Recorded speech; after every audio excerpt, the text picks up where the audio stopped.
Hey, what is up, people of the internet? Welcome back to another episode of the Waveform podcast. I'm your host, kinda, today. I'm Marques. You might notice it looks a little different and sounds a little different from normal because Andrew's not here, first of all, and I'm in my basement. That is because I and a lot of the rest of the team on the podcast all got COVID this past week. Not to worry, we're all feeling better, thankfully, but we're just being safe about it. We're not going back in until we all test negative. But in the meantime, that left us out of the studio.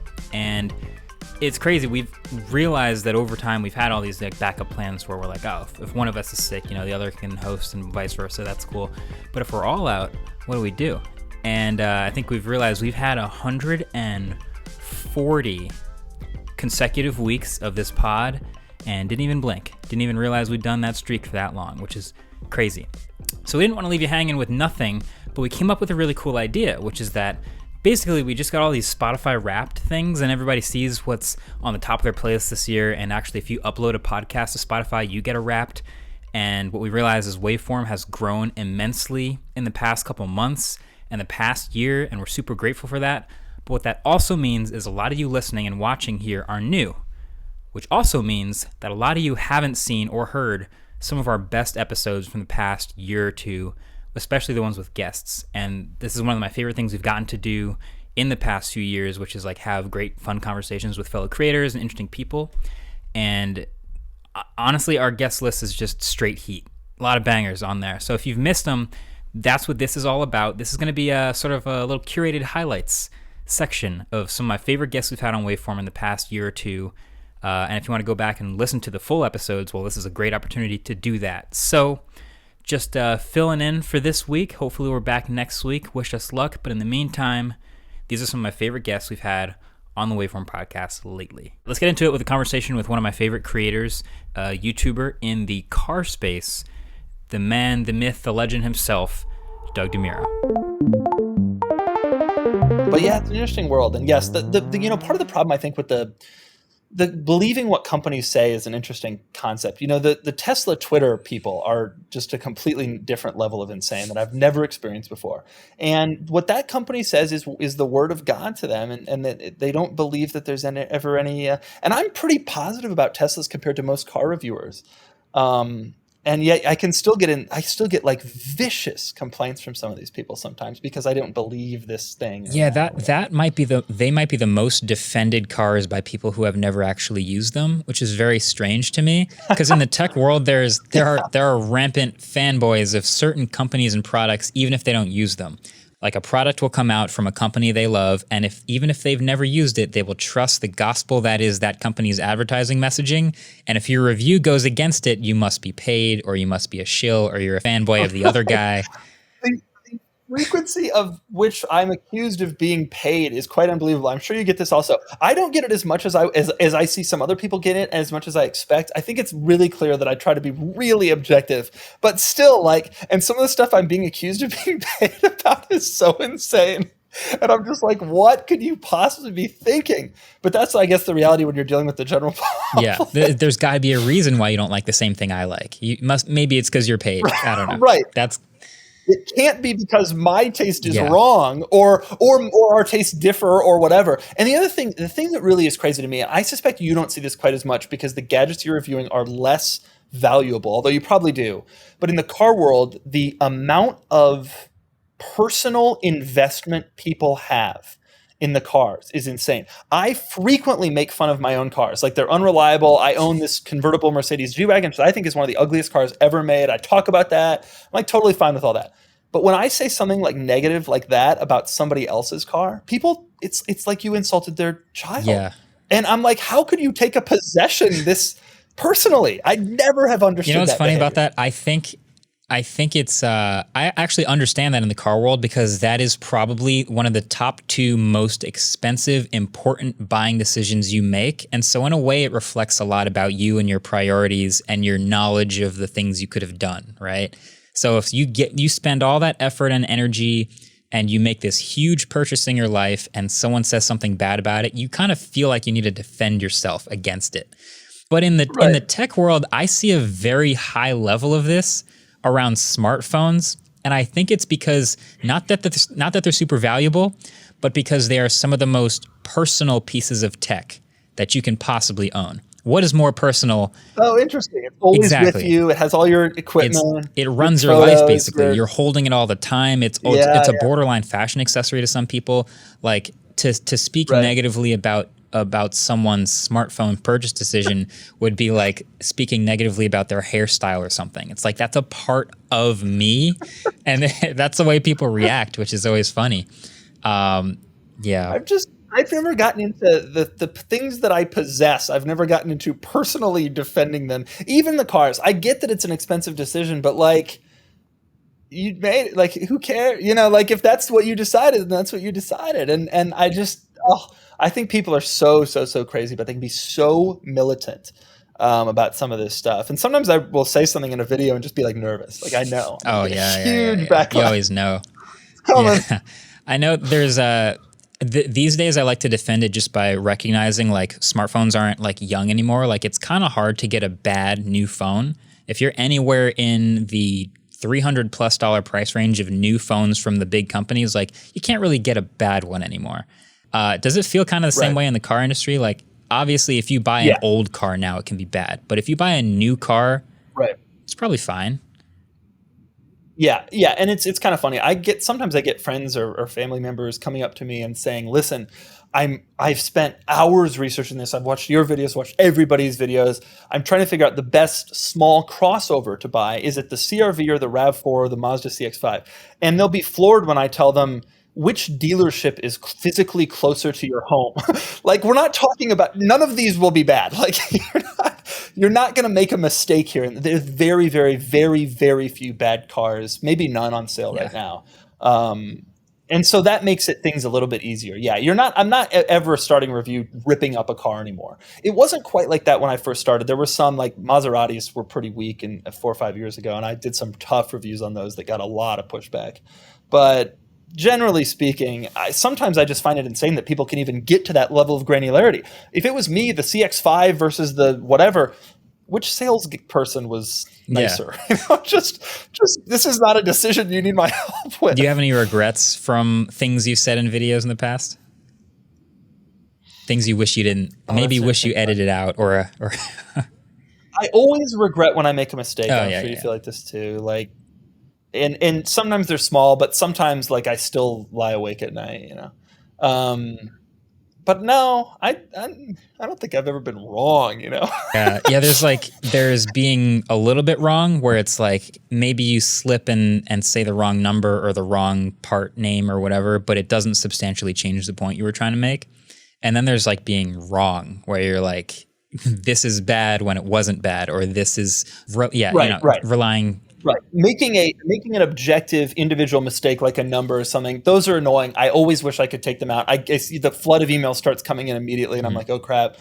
But actually being wrong about a review, I don't know. I like to think that I got them all right. The viewers may have different opinions, but that's kind of the whole point of this. You know, that's kind of what we're doing here.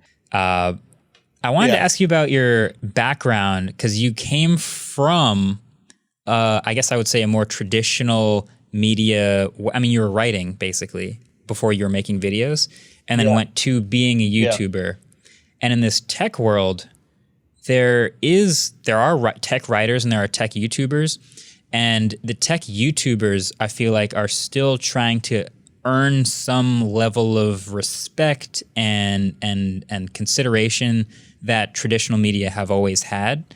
Do you find, now that you've been in both worlds, do you find there's a big difference between doing written and doing YouTube in the way you talk to brands and companies, for example? You know, that's a really interesting question. A lot of people ask me just on a general level, how do the brands handle YouTube? But it's a really interesting question, the difference between writing and YouTube. One important point is I never wrote for print.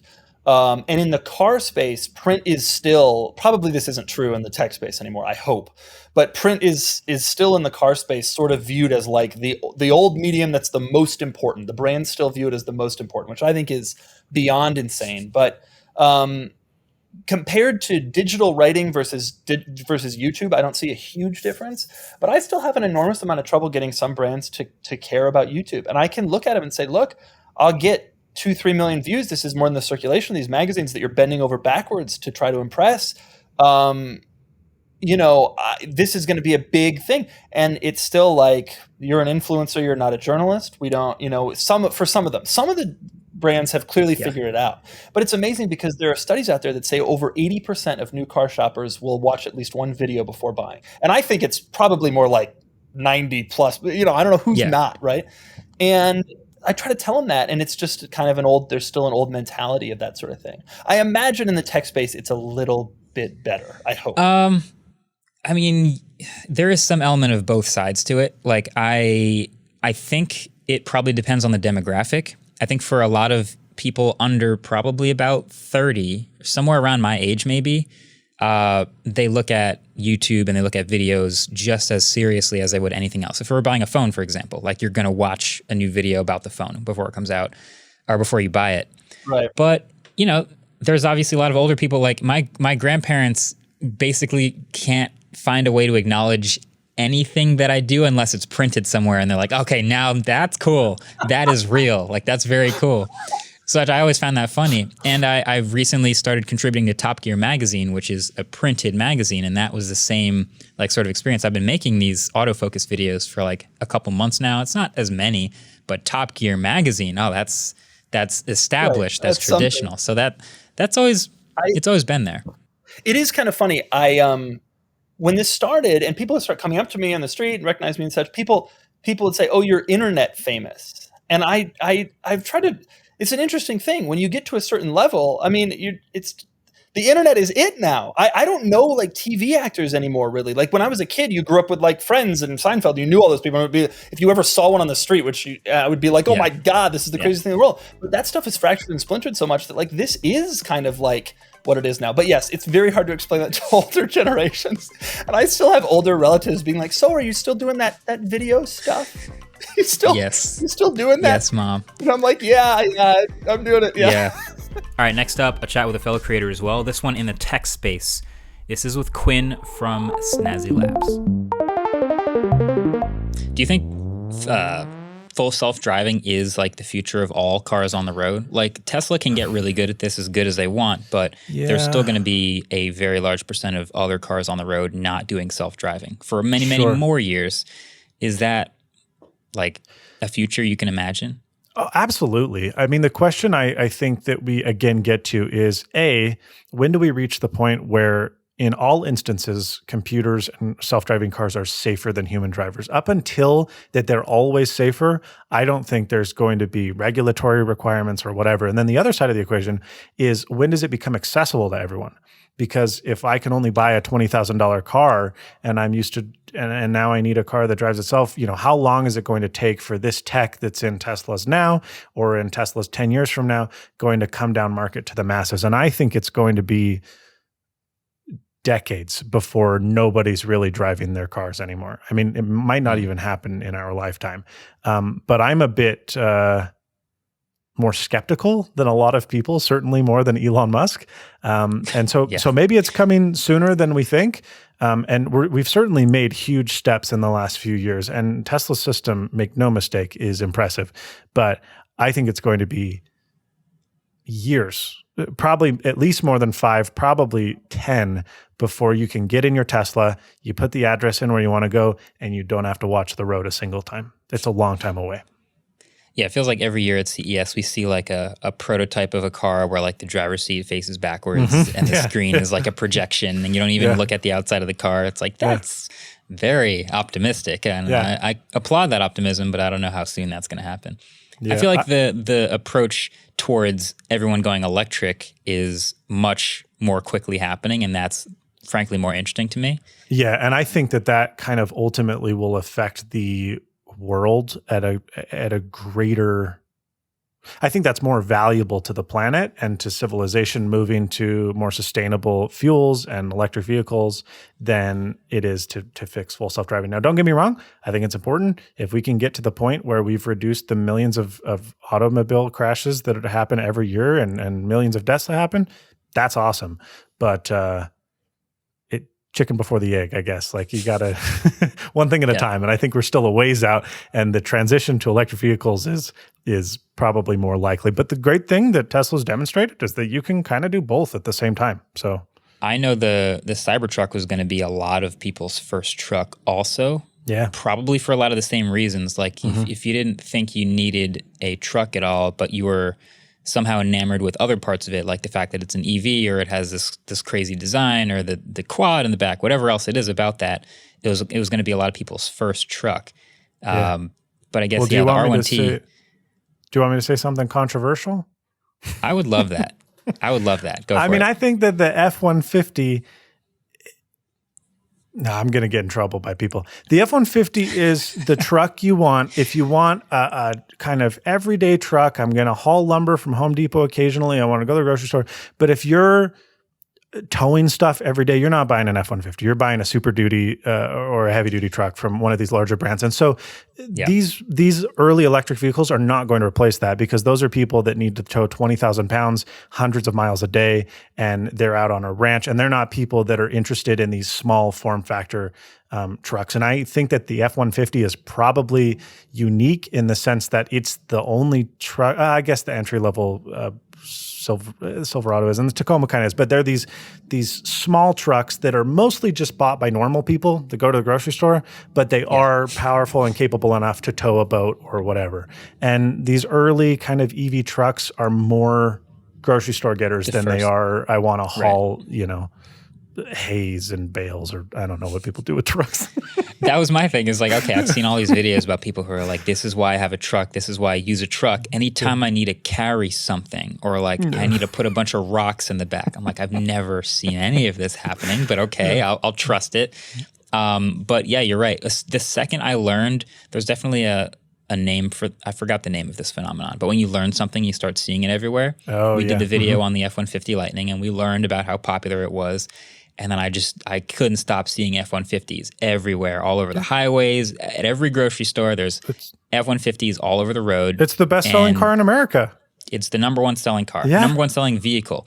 Yeah. And that made it much more apparent that it's like, no, this isn't like the landscaping truck or like the actual like heavy duty use. This is just like people who just get them, who just want one. Yeah, they're fun. And it turns out I can put like 2 bicycles in the back of my car without any like equipment and just drive around with them. So I've never needed a pickup truck, but maybe one day I'll carry rocks around. I don't know. We'll see. All right, next up, a conversation I couldn't wait to have, which is like your favorite creator's favorite creator. And I mean this because I also love their channel. They just talk about creators in general, the creator economy. I got to chat with Colin and Samir. There is one thing that I think we would like to come back that would help us a lot, and I get why they took it away, but annotations coming back for us would be huge. I mean, ultimately being able to re-upload a video in the same position would be the best, but I also kind of understand why, you don't put that in. But the amount of times we make these like very, very small mistakes that don't change the video at all, like we say the new iPhone has titanium rails instead of aluminum rails, and the amount of people that call us out for stuff like that, if we could just toss an annotation in there, like good for engagement though. For engagement, it's not bad. Yeah, that is true. It just gets to this point where like I'd love to just put a little like asterisk, like we meant the Snapdragon 888, not the 887 or something like that. Yeah, I think in the tech world, that specifically, it would be so useful. Like product names are 8 words long, and you have to get every single one right. And specs are very, very long and very detailed numbers, and you just want to be able to just add a little asterisk inside a video. And when there is one, the best I can do is pin a comment in the top of the description, but there's no way to just tweet about it. But that's not on YouTube, so it doesn't really help. I don't get why a partner, like having partners like get annotations. I remember the days of, like 12 annotations or a full screen clear one. So when you click on it, it brings you to a link.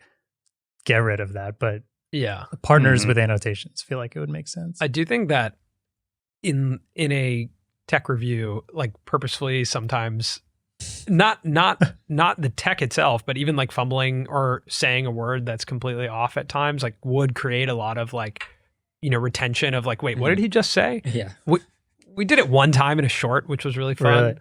Really? We said we said the head of Robert Kinsel YouTube. Yeah. Like we should have said the head of YouTube, Robert Kinsel, said this, and we said the head of Robert Kinsel. Comments tripled. Yes.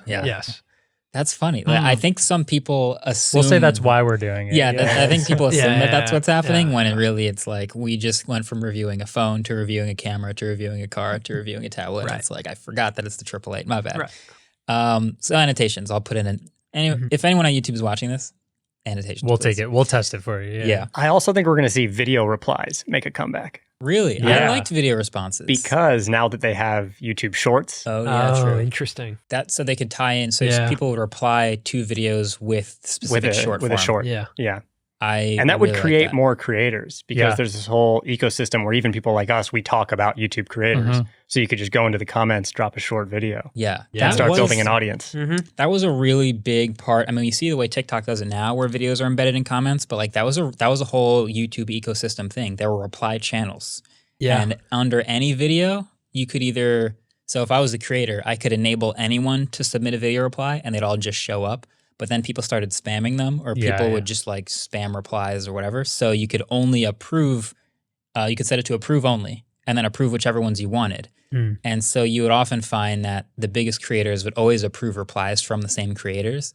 And then those creators who were just replying to people would have their own ecosystem because of the people they replied to, which is fascinating. And I really like the idea of bringing shorts back as video reply, or bringing video replies back as shorts. Because if we made a video about you, Yeah. and then we approved you to be able to make a reply video to it. reply, if we got something wrong or if you wanted to add something, Yeah. Yep. And then it's on my channel, so people link to Right. what I just made a video about. Interesting.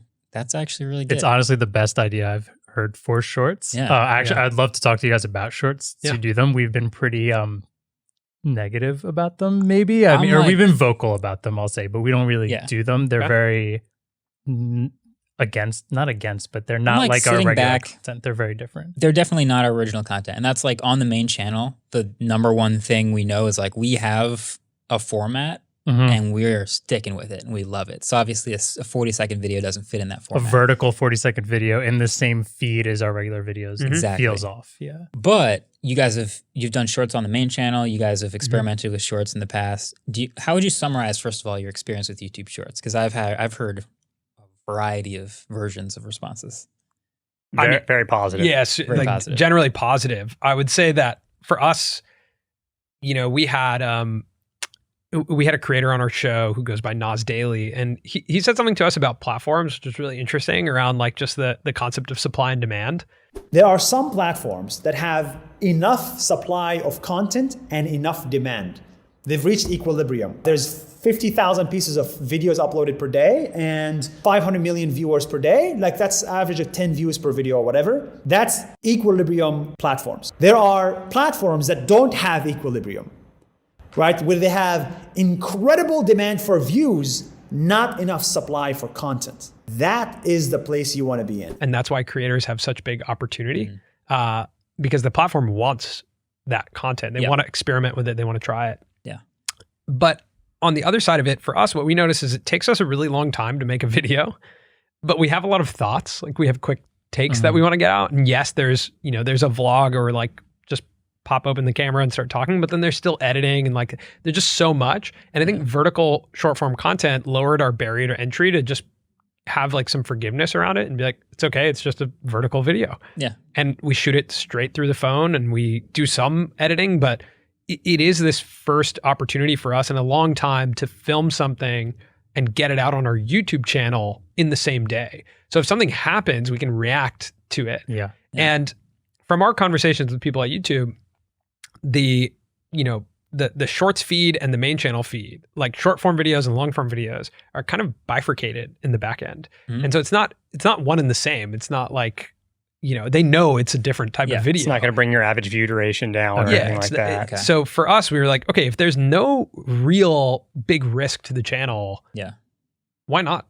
Like, why not try them? And from what we've seen is, in the past 28 days, I think we've done around like 25 million views on the channel. And there's like, I think above 60% of that is coming from shorts. And that has just generally made our entire catalog of content generate more viewership because there's just more traffic to our channel. Right. And so if you think about it as like a retail shop, like our channel is like a retail shop, we've just increased our traffic significantly.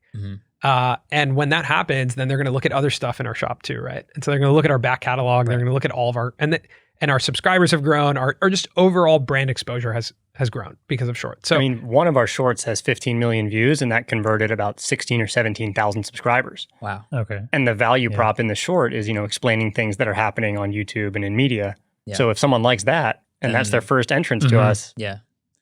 Makes a lot of sense. I mean, so my experience has just been watching other people experiment with Shorts. And so I've seen people try it on the main channel. I think I probably will eventually start a channel just to experiment with Shorts because I have a lot of ideas that I think would be good Shorts. That channel should be called MKB Shorts. Just MKB. Oh, MKB because it's a shortened version. Short version, yeah. Like that. Of MKB HD. But also like the studio to me feels like a space to experiment. Like why not really experiment with Shorts on the studio channel? True. And especially for me, I look at it as like right now, again, that like the demand is high and the supply is just catching up. Right. That's what I was going to talk about. So like there's going to be a moment where that swaps. Viewership's going to change. They're going to test and iterate. And there's just a moment right now where they're just serving everyone the same small amount of Shorts. Yeah. Or they're just like, at least from what we've seen creators who have just taken Shorts and grown to 6 million subs. True. There's a creator called Dental Digest. Have you seen him? No. He's like a dental creator, and every short form video is very similar. It's like one format where he tests different brushes and sees how well they brush his teeth. He's a dental student. He grew from 0 to 6 million subs this year. That's wild. All through Shorts, and now he's making long form content. Right. And it's trending. And it's doing well. Yeah. One of his longer form videos was #1 on trending, and so he basically used Shorts to build a platform. I think the thing that's dangerous is if the Shorts have a completely different function than the long form video, right? It has to all fall in the same value prop. And if it does, then why not? I think it's YouTube's play to get creators from TikTok over to YouTube. As you saying it makes perfect sense because I've heard from multiple different people, TikTok creators are getting huge, but ultimately even the biggest TikTokers want to be YouTubers. Yep. But converting that from a whole different app is hard. So if you're in the app already and you can just be on the same channel and there's the long form content that they now converted for, that's perfect. They just took away the barrier to entry, which was really high. Now you can literally just repurpose a lot of your TikToks. Yeah. Download them, take the logo off, upload them to YouTube Shorts. And you could have, if you've been on TikTok for the last 3 years, you could have years worth of valuable content ready to go. Also, though, you don't have to upload a thumbnail for Shorts. I mean, we just don't even do it. You don't have to, but you can. You can. Yeah. So if you go to our like videos tab, it's not very aesthetic anymore, right? It's like, it is just these like vertical shorts mixed in with like our edited thumbnail. So that is not very aesthetic. But the fact that it's just playing in a, auto play. So you're not really thinking about the thumbnail and the Shorts. You're not thinking about the packaging because actually the audience isn't even choosing to watch it. The app is choosing the audience. And so it's like the inverse of the traditional YouTube video. And I think for that, it's really interesting. And then I think YouTube, the thing that YouTube has from an opportunity perspective is that TikTok, like you mentioned, a lot of TikTok creators are coming over to YouTube to like graduate for their career, right? And we've heard the classic, comparison on Twitter all the time of like, would you rather have 50,000 YouTube subscribers or 5 million TikTok followers? And almost, it's like so amazing that it always trends towards 50,000 YouTube subscribers, just because you can make a career on YouTube. So I think this is the play to say, hey, we are YouTube, we are the better place to launch your career. So we'll have these short form videos too. And so if you were thinking about TikTok, just do it over here because then you're already building that foundation like Dental Digest, where it's like, now you have 6 million subscribers. Now you have a career. It's YouTube. Yeah. You're already there. You're already there. Yeah. I think that one point you brought up about supply and demand is really interesting. The when I see new features get launched, especially by YouTube, but kind of by any social network, I always really like diving into how much it looks like they've embraced this new feature. Does it look like they're just kind of trying it on the side? Or does it look like they are building part of their site around it? And to me, Shorts does look like YouTube is like committing really hard to making Shorts a big thing. Sometimes I see features where like, for example, there's podcasts on Facebook or like there's video podcasts on Spotify and I don't really see that many of them. And I kind of wonder how committed they are because I see the feature ad, but I don't want to pivot my whole business around something that might disappear in a year. So I am glad to see Shorts get the attention that I think that it's rightly deserving, and I'm definitely going to want to experiment with a little bit. You know those restaurants and strip malls that say like, we have these in LA. I don't know if you guys have these here. It says like Chinese food and donuts. It sounds amazing, but I want one. Yeah, I see where you're going. Okay, all right, you see where I'm going. But basically, like for me personally, I want to go to a Chinese restaurant for Chinese food, and I want to go to a donut shop for donuts. Yeah. So when I think about apps that are trying to do a lot, I think that like it overwhelms me. I'm like, are you a specialist in this? Is this the thing you make? Or are you trying to serve me Chinese food and donuts at the same time? Yeah. Because you saw an opportunity. So I think for me as a consumer, I'm so specific. Like I listen to podcasts on Spotify. I watch video on YouTube. I might also be the old guy who's just like doesn't want to change my ways. I worry about that. But that's just who I am. And I think a lot of consumers are like that too, where it's simplicity wins a lot and singular focus wins a lot of the time. So YouTube was based in short form video. When we first started in 2011, we were uploading 20-second videos to YouTube because that's where short form video lived. There was no Instagram video. There's no TikTok. There's no Vine at the time. So short form video lived on YouTube. So I think they actually do have an expertise in it where they can solve how to serve you videos. And then their video monetization is better than other platforms. So they will also solve down the line how those are monetized. I think it's only a matter of time until, you open up the Instagram app and you're just in Reels. And potentially even with YouTube as well. Because it's an extra step that keeps you away from a view, keeps you away from creator discovery. Right. All right, it's time for a quick ad break. We'll be right back.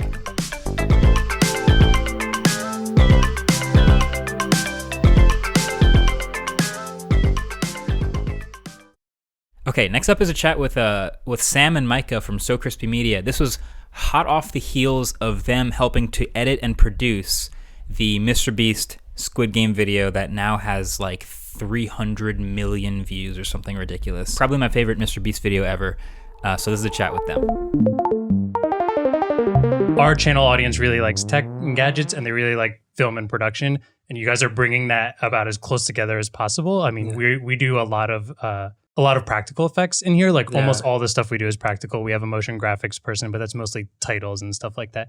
You guys are bringing that just right on top of each other with like motion tracking and all that. And it's fascinating to watch. I think our audience would super, super enjoy that. And I was dying to see behind the behind the scenes stuff of all of your things. Sam, you might have a better way to explain this. I'll take a second, but there's kind of this mantra that we found that like we love to be able to like kind of like, I didn't explain, like find the marriage of technology and innovative technology and how can you apply that to storytelling. Like a lot of it boils down to like this idea that like, we can take tech that's, being used by massive Hollywood studios and find ways to democratize it to be able to allow content creators to utilize it. Yeah. Like a great example is like motion capture, right? Like, 4 years ago, that was very inaccessible to now. For content creators, like now we've been able to access motion control suits that are cheaper and we can use them, and now we can find ways to like integrate those into our content. So we love to be able to find those, like whether it's innovative tech or these little moments where, new software is coming out, whatever, to be able to then say, oh, hey, actually, let's try to take this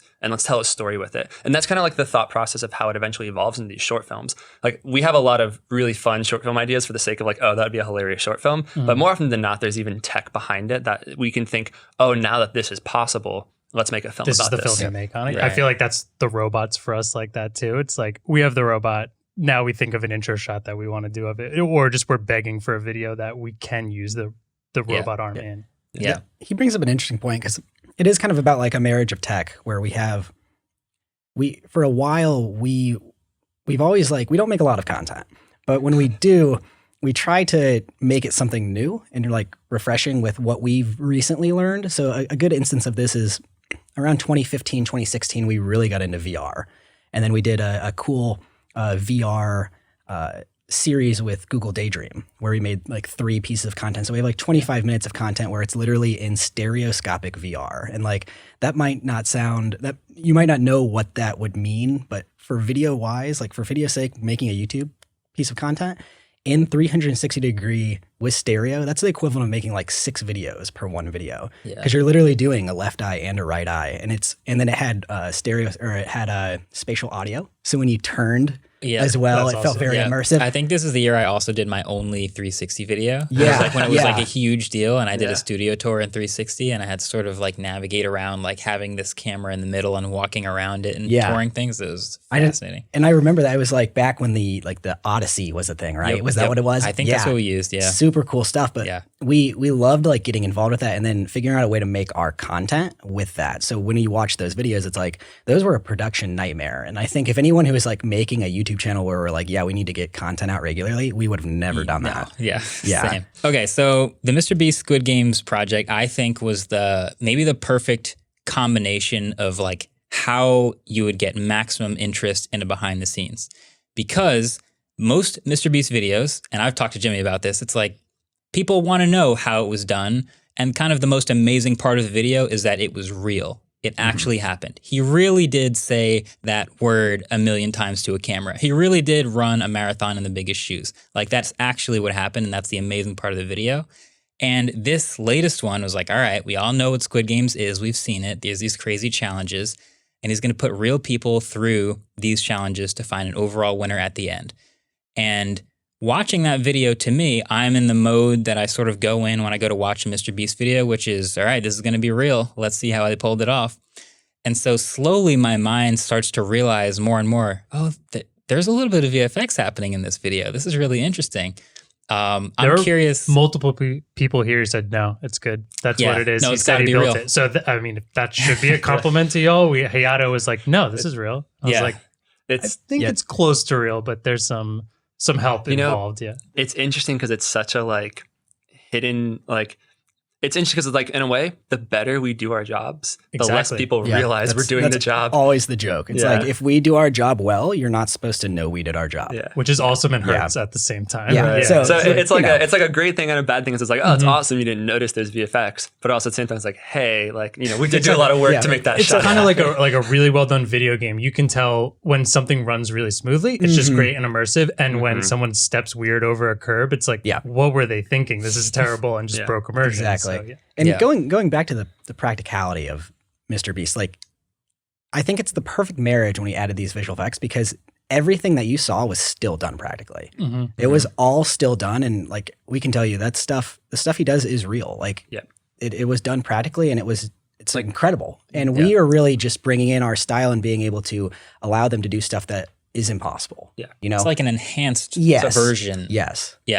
I'm trying to imagine, like, you guys, like, put yourselves in our shoes for a second when we're there, and we know, like, for VFX, it's really important to shoot things a certain way and do things a certain way, and think like the footage you get is like, that's our canvas that we paint on, and if that canvas is perfectly white and clean and ready to go, and it's like, we can do whatever we want, that's fantastic. If the canvas gets muddied, that's a problem.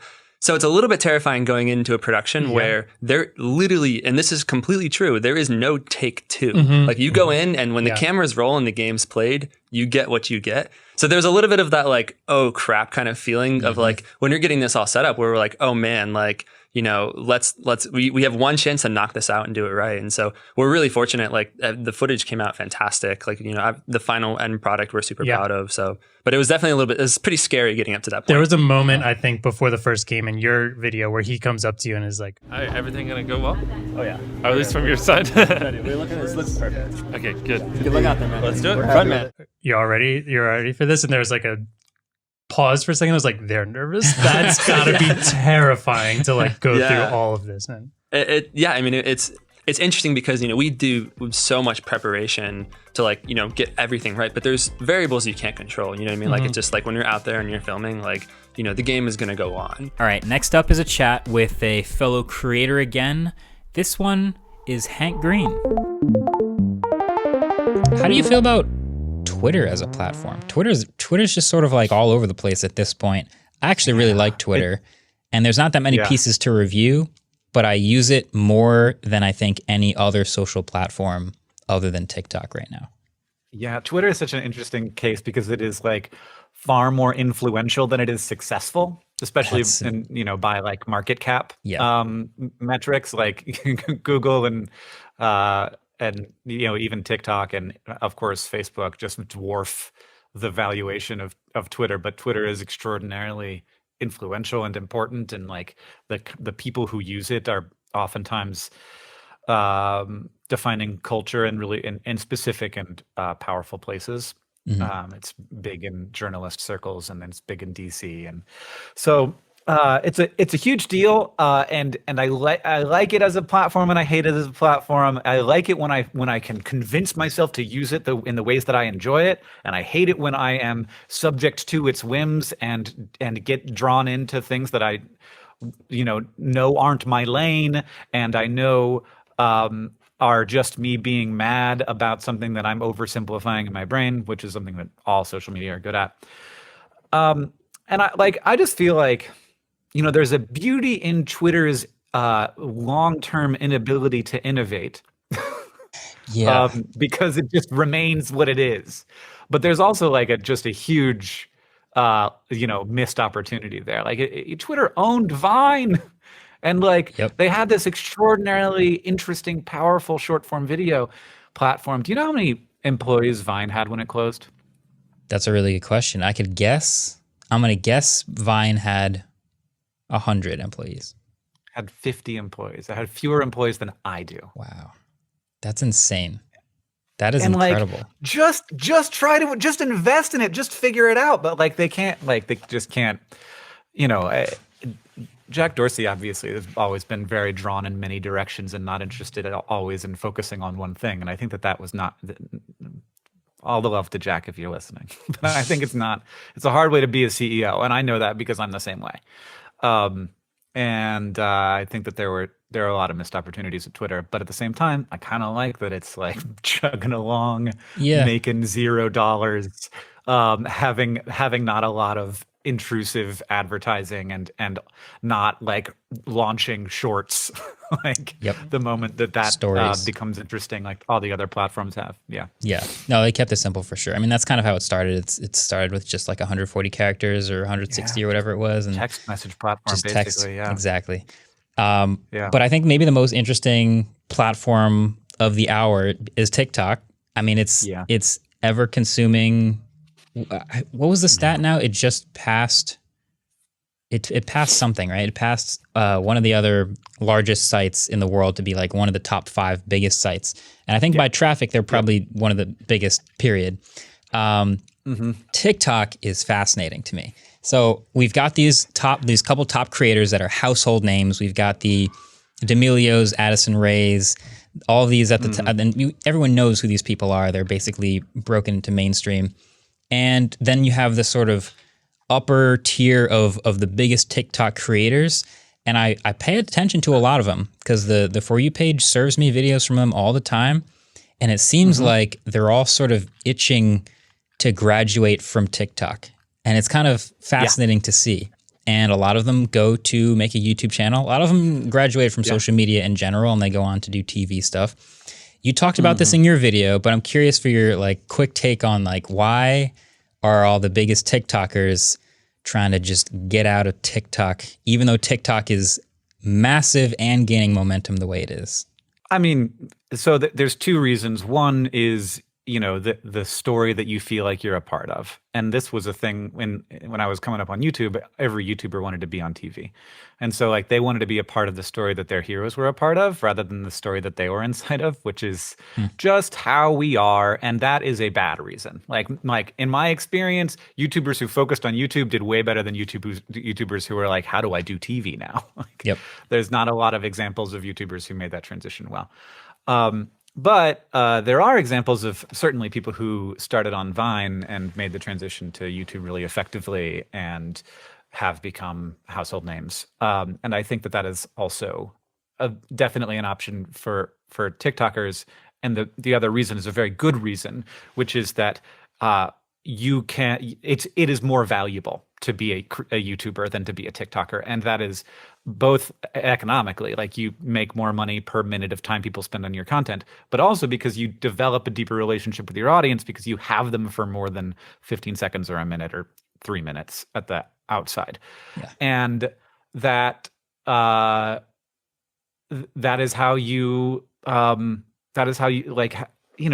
TikTok is very intentionally a user first platform, and to the extent that it will sacrifice everything else for the user experience. Like ads are extremely easy to skip by. The content is it's like I know that deep in your heart you feel like you would want to give that creator who you like vibe with, you feel like you want to give them more of your time, but you don't really. You want to watch this guy hurt himself on a snowboard. Let's be honest with ourselves. And they're right. So like they are giving you what you, not what you would choose, but what you actually want. And that's wild. And so that's why it's such a sticky platform, but it makes it a harder place to build a business as a creator and to build an audience as a creator. It's harder to develop a deeper relationship with people, which is democratizing. It creates way more opportunity for people to constantly be breaking in and getting that first exposure to audience and to attention. But it is because of that, opportunity for breakthrough, there's always somebody ready to take your place. And so you have to figure out how to convert those people into something except for just a TikTok audience. And, YouTube is the best place for that. Yeah. For a bunch of and reasons. with YouTube launching and being successful about shorts, it does seem a little bit like maybe it's amazing to think that this is the way I'm thinking now, but maybe there is a threat to TikTok in YouTube's short strategy. Interesting. Whereas, a year ago, I would have been thinking like, is TikTok a threat to YouTube? Now I'm like, of course, it's a huge threat to YouTube. It is the first threat to YouTube, really. Like Facebook couldn't take them on, but TikTok can. And now I'm thinking like, how does YouTube take market share away from TikTok? Because YouTube is much better at making money. I was just about to say the platform. I have a stat just recently that YouTube had a larger Q4 of last year than Netflix in revenue. I think it was like $8.5 billion of revenue. YouTube is making a lot of money. Now, it costs a lot of money to run, but they're making a lot of money. And also one of the points you brought up earlier that I've thought about a lot is like the intrinsic value of an audience on one platform versus the other. Like, would you rather have 10 million views on a TikTok or 1 million views on a YouTube video? And it's kind of still weighted for the YouTube video at that point. So that's always been really interesting. And you look at the numbers, actually the biggest piece of content I have ever created by views is a TikTok. Of course it is. And it's like 33 million views on a 7-second video or something crazy like that. But yeah, if you find yourself like, if you come up as a TikToker, you've built your brand, but not your business necessarily. You do, as a smart person, want to build a business around it on something more stable, like a YouTube channel. So it does make a lot of sense to what we see it being built.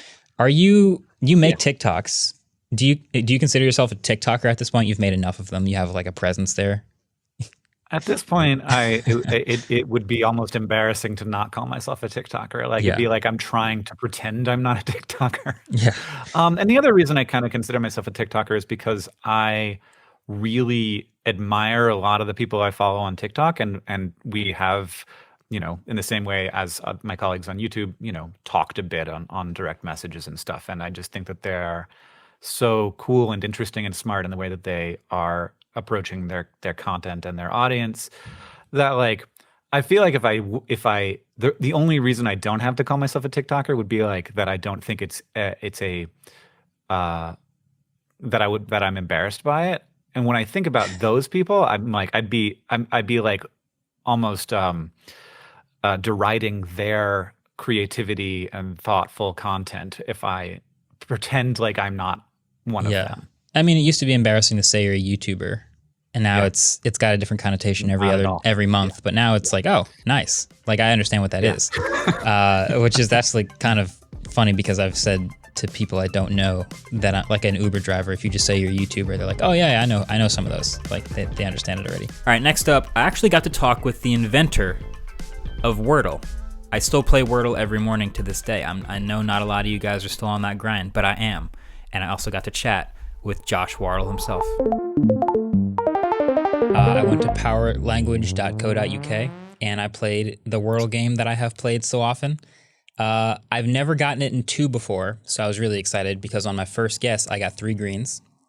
And I really thought this was it. I thought it was finally happening. I was going to get 3 greens on the second. I was going to get all of them green on the second one. My second guess was wrong though. And then my third guess was wrong. And then my fourth guess was wrong.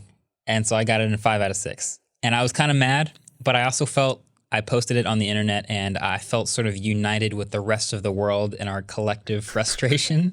So today we have the man responsible for that united collective frustration, Josh Wardle. Thanks for joining us on Waveform today. Thank you for having me on. So I guess, first of all, your name is very close to the Wordle game. It's one letter off, basically. But well done. Yes. Yeah. Please break down the background of I guess how you created it, why you created Wordle, the sort of origin story. I'm sure you've probably told it a million times. Yeah. So on the name front, it's a play on my name. It's a word game. It was one of those things, I'm sure you've had this with a project where you start it and you just give it it needs a name. You give it a dumb name and you're like, this is a dumb name. I'll change it in the future. And then obviously, like a bunch of things about this project, the domain, for instance, powerlanguage.co.uk/Wordle, probably not where you want to launch a viral game, given that no one can remember any of that and they have to Google it. Yep. But yeah, so this was a game that I made for my partner. She and I really enjoy playing word games, especially some of the ones that the New York Times offers. So they have daily crosswords, a game called Spelling Bee that's kind of, you play once a day and it's a word game. So my goal was to make a game for her that she would enjoy playing, and Wordle was it. Like I'd made a prototype of it a long time ago, back in 2013. And it was similar, but had some key differences. And I basically just put it away. I shared it with a few friends. People were like, yeah, not really. And then at the beginning of 2021, we were playing a lot of games. I got a bit more confident as a developer. And I was like, I think that that idea had some legs. So I dusted it off and I made it. And it was literally just the two of us playing it for 6 months. And then I introduced it to some friends and family in the UK. And then kind of November, it just started, it got picked up by a few like tech bloggers, and then it really, really took off beginning of December. And then, it's been a roller coaster. So it started really just with a couple people you shared it with. And did it always have that share metric at the end? Because as soon as I saw those bars, I knew that was going to accelerate it. But at one point, did that get added?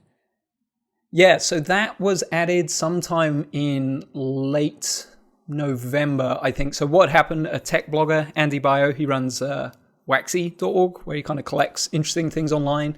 He had tweeted about it and posted a blog post about it, and it got picked up in a New York Times newsletter. And then as a result of that, for reasons that I don't understand, it got really popular in New Zealand. And I've heard about New Zealand that it has a very interconnected Twitterverse, right? Not many people live in New Zealand comparatively to somewhere like the US. So people tend to be very connected. And at this point, that share grid, the emoji share grid that you're talking about, didn't exist. So people would just say, I got the Wordle in 3, and a player over there who I don't know, a woman named Elizabeth S., she started typing out her results as that emoji grid, and then I saw other people copying it. So people literally opening their emoji keyboard and then going back and forward between the two and typing it out. So I was like, I can integrate that into the game really easily. And then that obviously has had a huge impact, because it gives you this artifact that's, even though I did a bunch of things, and I did this throughout Wordle, I did a bunch of things that are the opposite of what you're meant to do if you're trying to make something go viral or grow. Like there's no link back to the game, for instance, in the share grid. It did give you this artifact and invited you to share, and that's obviously done wonders for it in terms of it catching on and spreading around. Yeah, that is definitely how I found it. I think there was a couple people who shared their grids in my timeline. And by the way, a funny story is I still know some people who typed out the emoji grid manually for some reason, which is hilarious. Yeah. But yeah, that's how I found it. It was funny though. You mentioned, you did a couple things in the game that were not necessarily designed to help accelerate its growth. It was just like, it's almost this like pure, simple thing that you sort of stumble across on the internet, kind of like the old days almost a little bit. Were there things you thought about? Like it starts growing, and then you've had other experiments like this in the past I want to talk about, but did you think of other things you could do with Wordle to maybe change it up, or was there sort of a beauty to keeping it simple?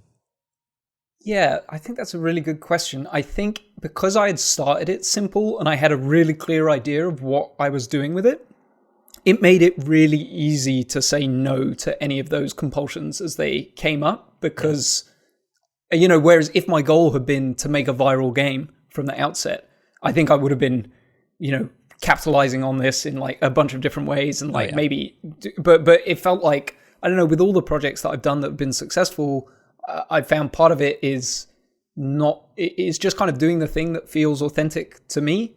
And if people happen to like that, then great. If they don't, not. And so then allowing Wardle's success to like make me change it, which obviously I was willing to do, right? I did add the share grid, which was something that wasn't there originally. So there is a boundary there, but it I don't know. If I start, I have to think about what are my motivations when I'm doing this thing, and are they aligned with? It gets really hard when you're doing things for the wrong reasons, basically. So I found it simpler to keep it the same. Are there any features you would like to see?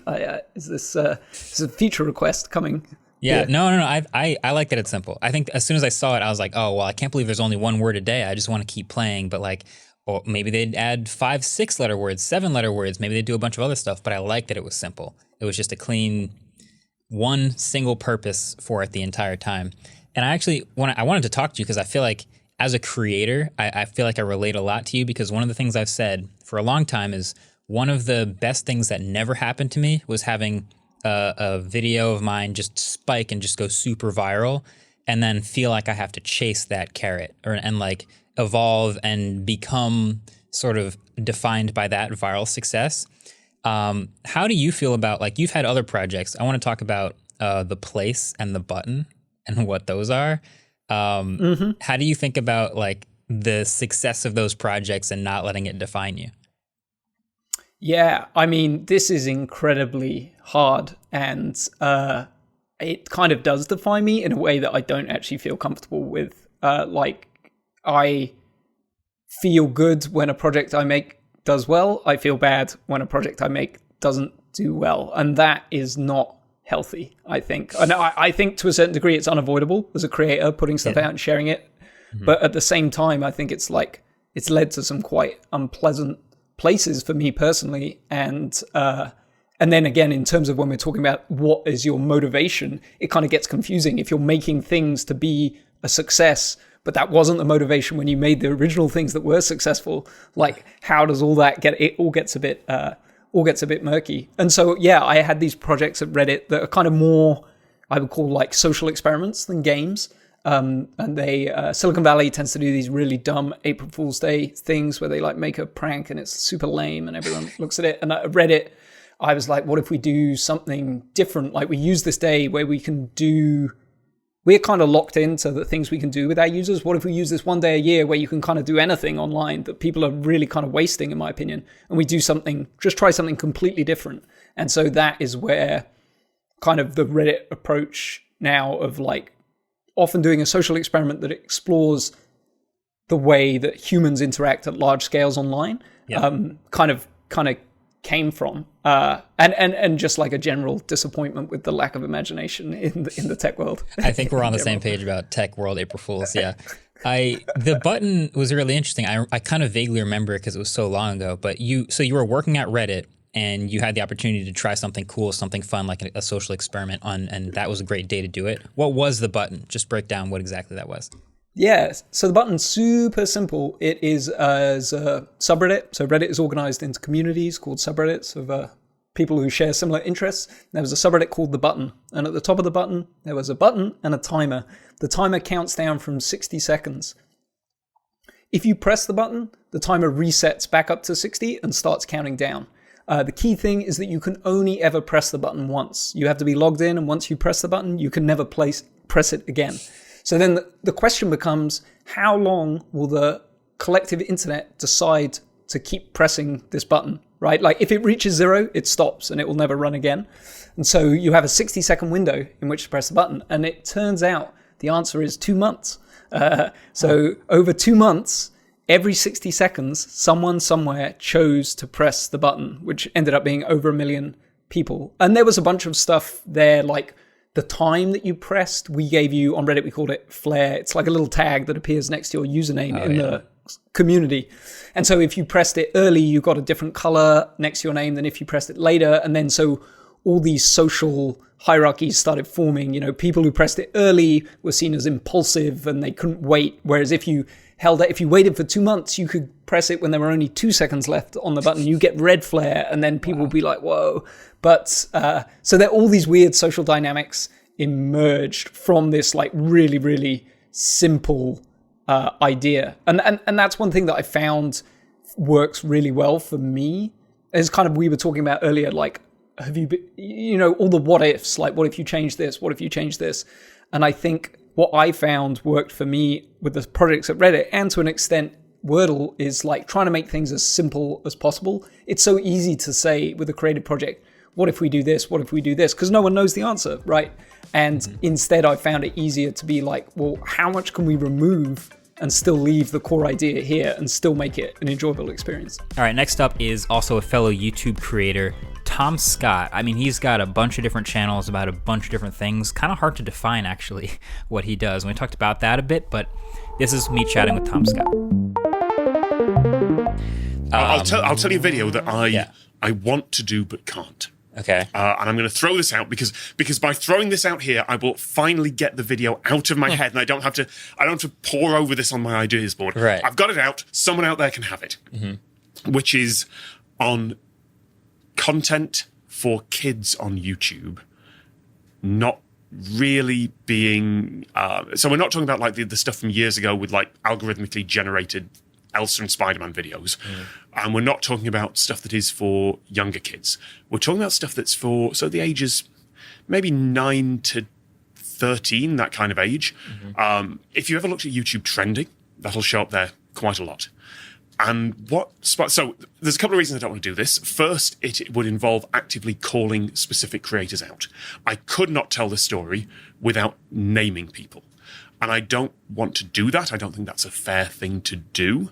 Certainly, if you're ever going to do that, then the thing to do is do right of reply. You reach out to them, you get their response to it. Like, there's a whole ethical thing that you're required to do that apparently is mostly ignored on YouTube. But like basic ethics, you reach out, you get the response.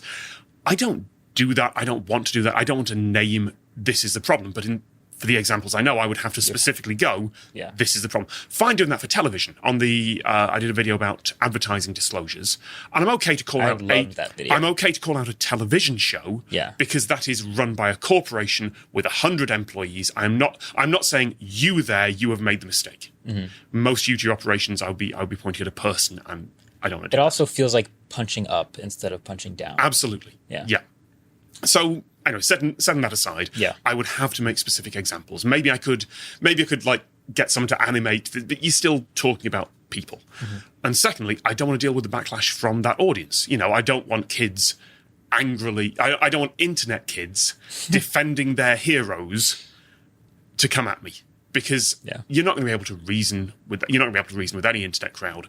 But it's just, I don't want that hassle. So this is what this came from. Is comparing two videos and what was judged age-restricted and safe. So again, the title would be something like How Safe is YouTube for Children, or something like that. Again, so your first comparison is to the TV I grew up with and to all the regulations that broadcast television has to have for protection of kids. And the one that is in my head, aside from all the stuff about sex and violence, the obvious ones, there is one about imitable behavior. I might be using the wrong word there. Behavior that could be imitated. So the two videos I really want to compare, neither of which like I endorse as a thing, just to be clear. There was a British YouTuber team about 3 years ago, I think now, who were doing big, just hurting themselves for views, which like, it's jackass. It's a genre. Right. I have no problem with that. Like, I grew up in that. He like the title was Cementing My Head Inside a Microwave. Jesus. Now, it's not actually cement. It's I think the US term is like spackle. It's the stuff you put on walls that hardens. Like to like fix drywall patches and stuff like that. And like, I'm not going to call these guys out, because the first 15 seconds of that video is some of the best editing I've ever seen for a coming up. It's brilliantly done. But obviously, age restricted, backlash, like no adverts on it. Absolutely. Like, YouTube still has that up, I think. But obviously, like, that was a news story because the fire brigade had to come and save his life because it went wrong. It was a news story, public apology kind of thing. Like, no ads and anything like that. And that was in my head because I saw something on trending a few months ago, which was, and again, I have to call out a specific video here. There's no, I don't want to imply that this is a deliberate thing. This is, I would read it as folks who have no one in the loop who is saying this is maybe not something we should do. So I'm not going to criticize overly. I'm criticizing the idea, which was last to escape concrete wins. Yeah. And you've got 3 guys doing all the hyperactive cuts that has become common for YouTube, pretending to be in setting concrete, and it's clearly not because that's alkali burns, physical burns because it's an exothermic reaction. That is obviously not real, but they're playing it as real, and that's the sort of thing that would be completely, utterly blocked from broadcast, at least in any European country. I don't know how the First Amendment affects that in the US, but certainly for kids, that, growing up, we had the US term is public service announcements. We'd call them public information films about not playing on construction sites or with construction equipment. The idea that a show for kids, teenagers, anything like that would encourage something like that is just absolutely not. You don't even, if there's 1 million kids watching that and one of them now thinks that it's safe to play in concrete, then not only is that a bad thing, obviously, because the kid's going to get hurt, but also that's a lawsuit in enormous liability for them, just from from a purely selfish perspective for them, ignoring the welfare of kids. That's a lawsuit waiting to happen. But YouTube will happily serve up adverts on that. That's suitable for everyone. That's suitable for all ages. And rather than the overt worry that this is clearly bad for kids, there is this subtle thing of that was a long diversion. But there is a lot of stuff out there that is not obviously unsafe for children, but with a moment's thought that the algorithm doesn't have and that human reviewers generally don't have time to have. They'll be often, all right, is this obviously a stunt? Is this it's someone messing about in some grey slime? Okay, right, we're fine. There is a lot of stuff that could cause imitable behavior. I would love to make that video. I can see, the copyright video, the advertising video, I have the structure of that in my head. It's 30 to 40 minutes long. It's got a few jokes in there and a really nice conclusion and nope.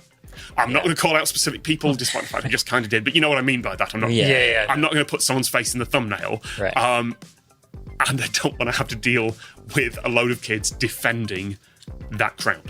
All right, time for one more quick ad break. We'll take that and we'll be right back.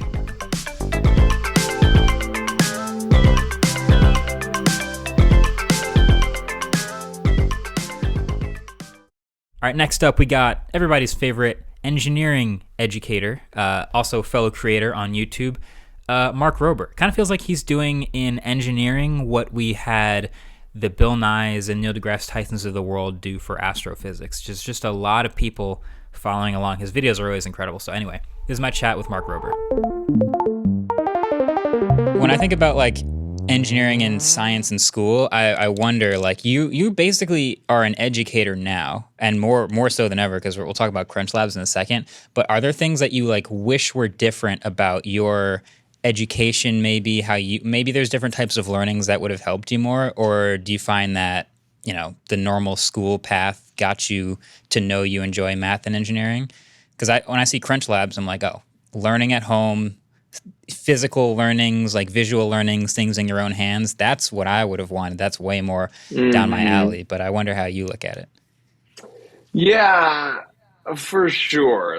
I think to the degree that you can learn without realizing you're learning is if I think about all the things I'm the most passionate about and I'm the best at, I still edit all my own videos, right? And it's I feel like I'm pretty good at editing and writing and coming up with a good story and a way to communicate something at this point because I'm passionate about it and I love it. And it's I never took a class for that, right?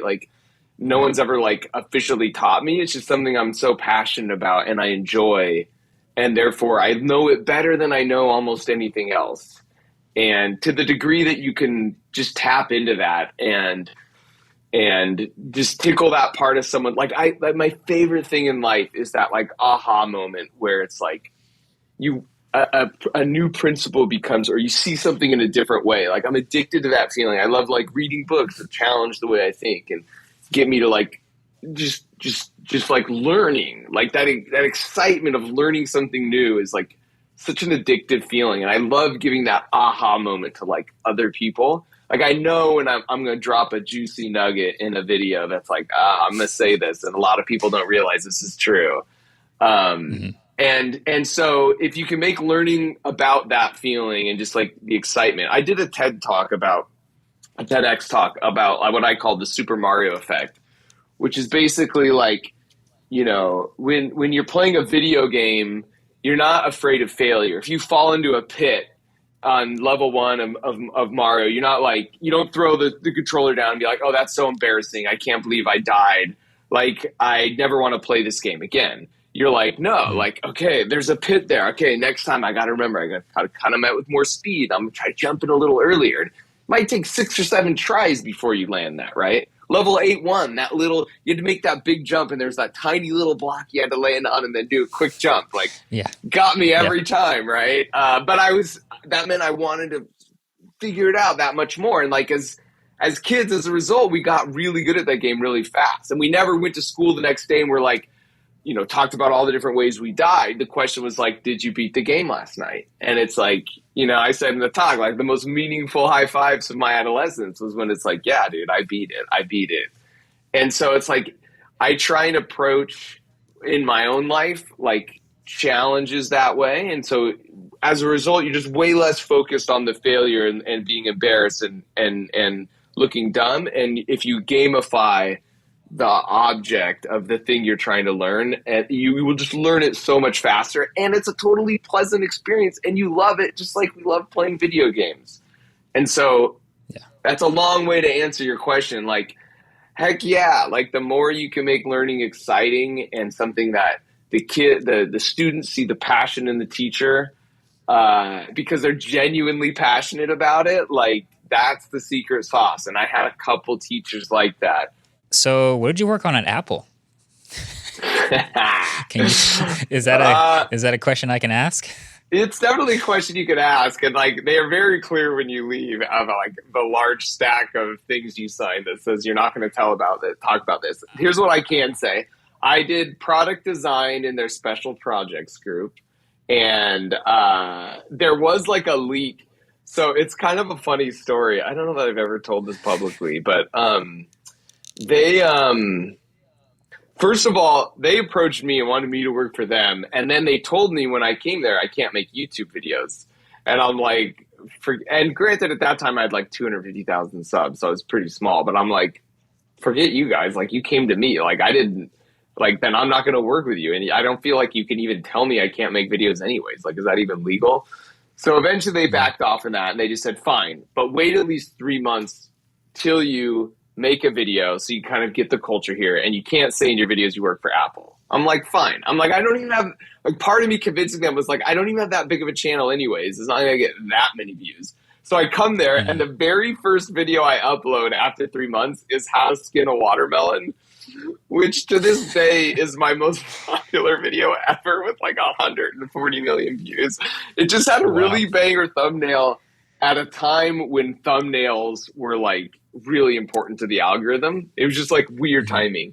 So I'm like, guys, don't worry. Like, I don't even have many views anyways. I upload this and in like a week it has like 25 million views. It just like totally popped. So anyways, so I'm making videos, and then eventually maybe a year later, Jimmy Kimmel asked me, you know, his folks are like, hey, do you want to come on the Kimmel show? And I was like, well, so I asked Apple that, and it gets bumped all the way up to Dan Riccio, who is like one below Tim Cook. And Dan Riccio's response was like, we should be focused on making great products. And so that comes down. So he didn't exactly say no, but it was like, And then I honestly realized from that, like, oh, they can't actually tell me no. If I'm not saying I work for Apple, like, if I want to canoe after hours, you know, they can't tell me, like, I can't canoe because we should be focused on making great products.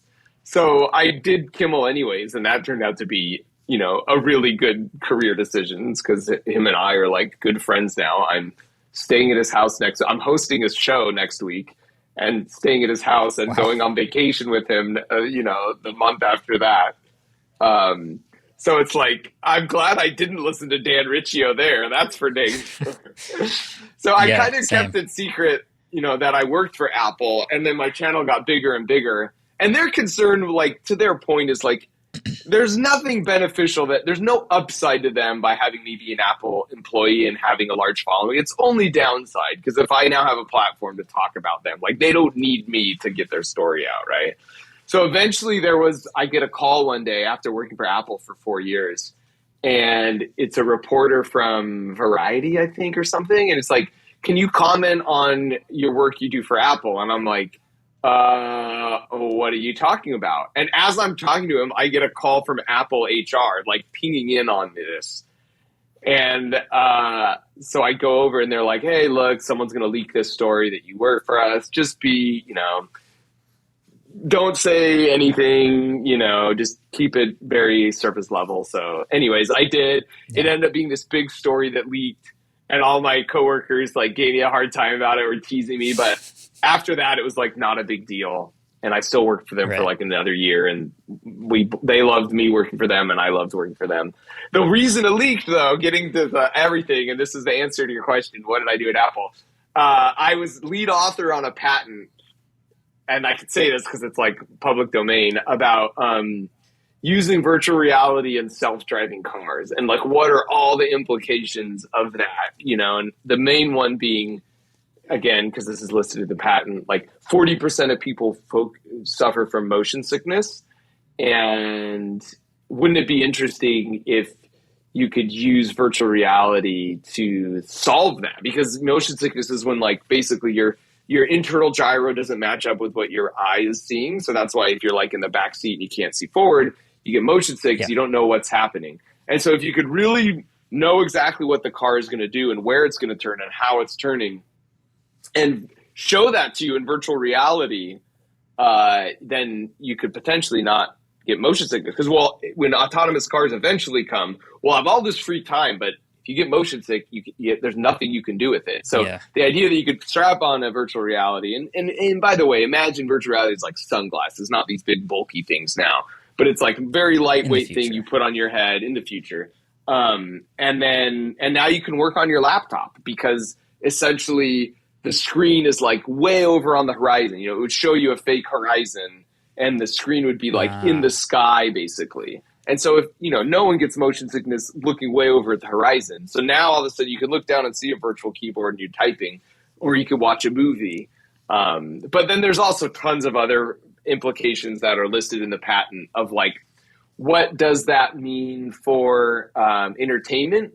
Because like a car in some ways is the best version of a motion simulator, because, you know, if you go on Star Tours or Motion Simulator, they have to simulate gravity by tilting your seat back. And then your brain's like, I'm not feeling like pressure on my butt as much. So something just feels off when you're supposedly quote unquote accelerating. But in a car, you still keep your G's pointing down, and you actually can accelerate and brake and turn and impart these G's to you in a way that could be pretty entertaining or relaxing or engaging, depending on what kind of version you feed into the or thrilling into the VR. So, yeah, there's a lot there. And I will say, again, because this is public record, Apple has continued to make updates to that patent, and it feels like, from my perspective, it's an interesting one for them. So I don't know. It was really exciting to be, and that came about because Apple's like, one of my managers at Apple was like, hey dude, you're coming up with all these banger ideas on YouTube. Like, come up with a banger idea for us. And so I started like thinking about it. And then like, I was in a meeting and I was just like, I started shaking because I'm like, oh my gosh, this would be so crazy. And so then like, I started coming up with all these versions of it. And to their credit, management is very supportive there when you have ideas. They let you run with stuff and they have the funds to invest in it. So they were very supportive of letting me just go crazy with this idea. And it's a really fun, cool experience to be able to do that. Because it's like, you know, there's one thing of like, you know, we come up with ideas on our own, which is cool. You own the full idea and you could technically own it and run it cradle to grave. But it's like working at the largest tech company in the world, you know, the most valuable company in the world with like so many resources. If you come up with an idea there, it's like you're going to really affect the world in, you know, what would be, you know, hopefully a very positive way. So that was kind of an exciting thing about working with Apple. It's just like, if you do have an idea, like the leverage that could come from that idea is so much more than if you just had it on your own. Yeah. That sounds like the most fascinating like conundrum of like being in a meeting like, oh, I have an idea, but is this better for Apple or for a video later? It's like, which do I do? I didn't give him the glitter bomb. I kept the glitter bomb to myself. Good call. I didn't give him all Good call. That would be bad. I cannot imagine. I ask for Apple all the time to get into various things. Like, yeah, you guys should make a camera. That would be sick. You guys should make a printer. Printers suck right now. I don't know. Glitter bomb. Yeah, that's a YouTube video for sure. I don't like the idea of that being real. Okay, next up is a chat with a fellow YouTuber, a tech creator again this time. We do have a lot in common, but a very different approach to a lot of things. And it was fun talking about it. A chat with Zach from JerryRigEverything. What's the story behind the name? I think you probably have this sort of like people don't know if your name is Jerry or not happening. I wonder where JerryRigEverything came from. It makes intuitive sense to me, but maybe you have like a story behind coming up with it. Yeah, so most of the time, like when someone recognizes me on the street, you know, at a restaurant or at the store or something like that, they'll be like, "Hey, you're Jerry, right?" And I'll just kind of roll with it. But my name is actually Zach. Yeah. The JerryRigEverything came from when I originally started YouTube, my channel name was Green Dew Ocean because I really liked Mountain Dew at the time. Nice. But I realized as I had, you know, a couple thousand subscribers that, you know, YouTube could actually be like a viable job. And like I would have to come up with a slightly more memorable and reputable name, I guess. And so I was laying in bed one night at like 2 a.m. when most of my good ideas come. And I realized that, you know, my channel and kind of like the theme of what I do is, you know, jerry-rigging stuff. And jerry-rig is also the name of my grandpa, who is kind of like one of the people I really look up to. You know, when he first got married, he lived in the back of a gas station. And then when he died, he, you know, was a very, very successful businessman, had a bunch of houses. It was just a really cool, he's someone I look up to a lot. And so jerry-rig is both a combination of the phrase jerry-rig as well as kind of like a way to remember my grandpa, Jerry. That is pretty cool. I know now, I think when I first was watching your videos, I was like, oh yeah, Jerry. I definitely thought that was your name. So I'm glad that that's much more clear. Well, is that your current account though? You had that name for your current account that you changed to JerryRigEverything? So back then, so I think I've been doing YouTube for like 9 or 10 years. Back then, you couldn't change your name. You had to just delete your account and start over. And so you'll notice if you go back to my first videos, there's like 40 of them that are kind of all uploaded on the same day or the same week.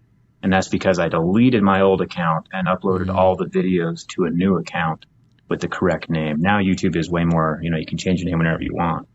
Wow. So you had like a moment where you were like, oh, I'm going to be doing this YouTube thing to a degree where I want to be proud of the name of it. I think I should make that conscious decision. When in your life cycle of a YouTuber was that exactly? It was, so like when I first started uploading videos, I kind of just wanted to do it just as kind of like a video journal of all my different projects. You know, I used YouTube for a lot of things, and I just kind of want to contribute back to that platform. And one of the ways I was using it is my Jeep at the time broke down. And so I got on YouTube and I found someone with the exact same problem I had. And instead of taking it to a shop to fix it for $1,000, this guy could fix it for 80 by himself. And so I messaged him and I was like, you know, your video was so helpful to me and saved me so much money. Like, why do you do this? And he said, it's because I want to decrease world suck, help people out, And at the same time, YouTube pays me a little bit of money. And so that was kind of like what got me going on the platform. And I kind of, I filmed my automotive projects, motorcycle projects. And then I realized it was a conscious decision that if I wanted to grow my audience past, the small circle of people interested in automotive repairs, I would have to expand the type of content I made into phone teardowns and then durability tests and then into EVs and then building my own EV and then accessibility and just kind of grow it out from there. Each kind of chapter of my channel is a conscious growth decision, I guess. Yeah, I feel like a lot of the same stuff I've done, where like you have a core topic that you start off with, but you have more interests and you're able to sort of loop them in because they work with the theme and you're good at it. Obviously, like I watch you tear apart a phone sometimes, and I just sort of like mesmerized a little bit. I'm like, oh, that's kind of awesome that you just sort of know right off the top of your head. Also, do you know right off the top of your head, like you open a phone, you know where all the ribbon cables are supposed to be when you put it back together. You've done this many times. Does it ever go wrong? Like, how long did it take you to get good at taking apart phones? I would say most phones that I take apart, I have one or two screws left over afterwards. Nice. So I would not say I'm like the most professional at putting them back together again. Although, when does this podcast go up? In relation, let's call it a week and a half. Okay, cool. So by the time this podcast goes up, I will have already done the Fold 4 teardown. Oh, the Flip 4 teardown. Yeah. And I actually took that completely apart, screen off and everything, and put it back together. So I'm very impressed with the build quality of that. I am also, I mean, that seems like probably one of the harder ones to take apart and put back together. I haven't actually taken apart. Yeah. Well, okay, this is the question I was going to ask you. So this is something that's been on my mind for a while. When I get a review unit of a phone, there's a very specific set of things that you're allowed to do with it and not allowed to do with it. And at the top of the list every time is like, you can't take it apart, you can't durability test it, you can't break it, you can't do any of the stuff that Zach does to the phone. So don't even think about it. Yeah. So I see all that. I'm like, all right, Zach. So you spend the extra time, you probably buy it from the manufacturer, you do what you got to do. But is there a difference in the way you work with some manufacturers? Are there some that are cool with sending you something knowing that you're going to take it apart? Yeah, I mean, I've always been super, super upfront. Like, there's been several times where a company has reached out to me and been like, hey, can we send you a review unit? And I'm like, do you know who I am and what I do to phones? And then they're like, oh, yeah, never mind. We're all out of review units. Dang. And so that's happened several times. Wow. But I mean, there has been companies that have been okay with it. Like, Nothing sent me their phone knowing what I was going to do to it. OnePlus sent me their phone knowing what I was going to do to it.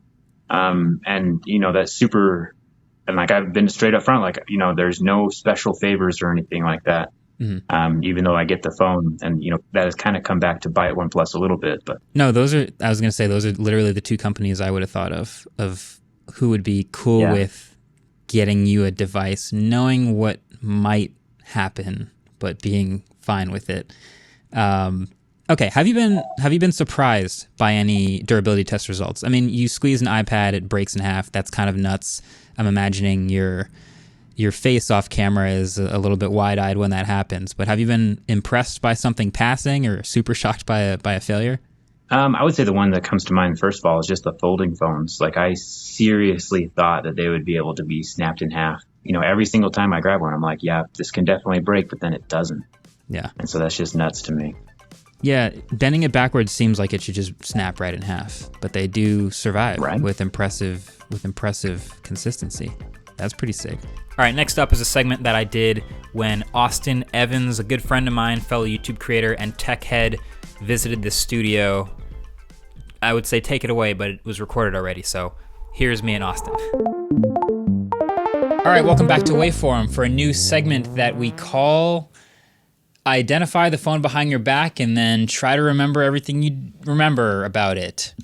With flows right off the tongue. Yeah, with your hosts. I'm Marques. I'm Andrew. Andrew's here. I'm Austin. Hello. Austin, our friend Austin is here. And that's going to make it more fun because Austin and I don't know the phones that are in this box that Andrew has. Andrew's going to give us the phones one by one. We're going to try to identify it behind our back, and I'll pass it to you, and then you can ID it.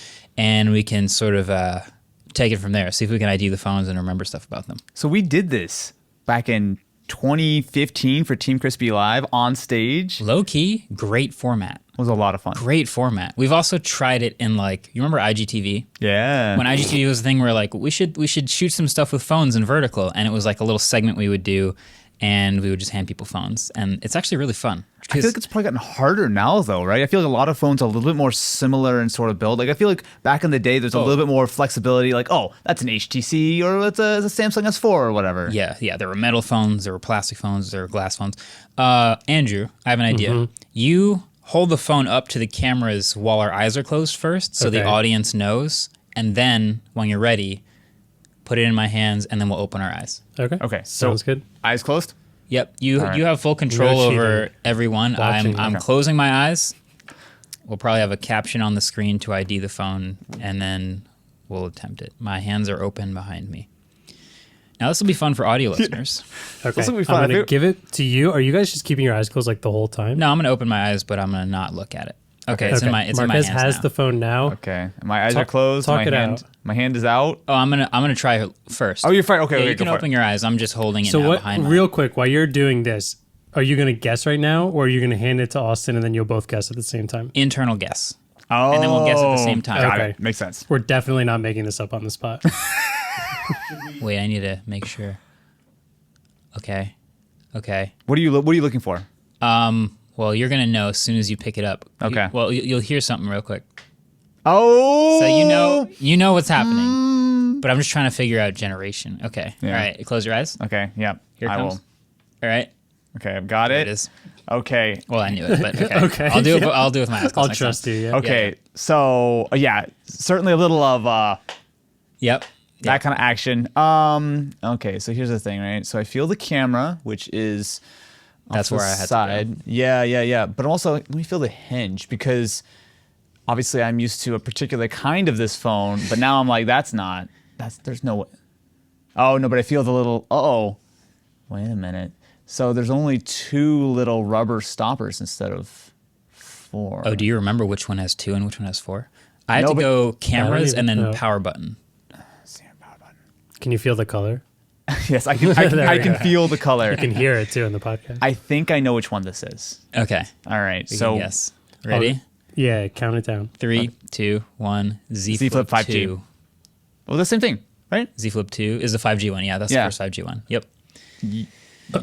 And this yes. is- Wait. Ooh. actually- it's Oh, not. that's the first one, isn't it? It's the first one. You guys actually confused me with that because I forgot there was the 5G. I also didn't pick these phones. Well, the but 5G is the same design as the first one. Yeah. It just added 5G. Yeah. But this is the first one with the tiny front screen and the dual cameras. I believe it's the first one just because we would have saved the first one. We got Okay. it. So wait. So do we get a point on that? Yeah, we both get a point. Right? We Okay. heard the little check mark sound. This is a good one because we know Austin likes his flip. Are you still? So what's your flip situation now? I Flip keep seeing you is tweet pictures of it. Flip 4 right now. Uh-huh. I've got the baby blue one. I do need to get a skin for the back because I was flying recently and it was sliding off the airline tray table. table. Yeah, because it's so slippery. But I'm on flip 4 now. The matte finish. We saw one in the wild for the first time. Yeah, in Oh, San yeah? Francisco, yeah. I've never seen a flip in the wild. I actually see a lot of them these days. Really? Like I was at like a tea shop the other day and I pulled out my flip and the barista, she's like, "Oh, dope!" And she pulled hers out. I was like, "Yeah, let's go." Weirdest bonding moment, but totally, that's incredible. Yeah. Do you remember the flip briefing and hands-on experience? Yeah. That was the worst. That was the one where we were all in the same room and everyone only got 5 minutes with it, right? Oh, yeah. And they had a limited amount of units. So, And so passing everyone was like colors back over and each other's forth. shoulders Well, trying to... This is back when Samsung were really terrified after the fold had fallen apart, so they didn't trust any of us. Did somebody break a fold? What happened with the fold? I think there was some kind of drama with that. It was a while ago though. Couldn't have been me. Anyway, all right, let's check the next phone. I also, like, when I handed it to you, fully had my eyes open. Marques So is next time, straight at next it. time I'm gonna close your eyes. Well, you put your hand. I'll how do I pass it without looking at it? I have to see where his hand is. We have to hold hands.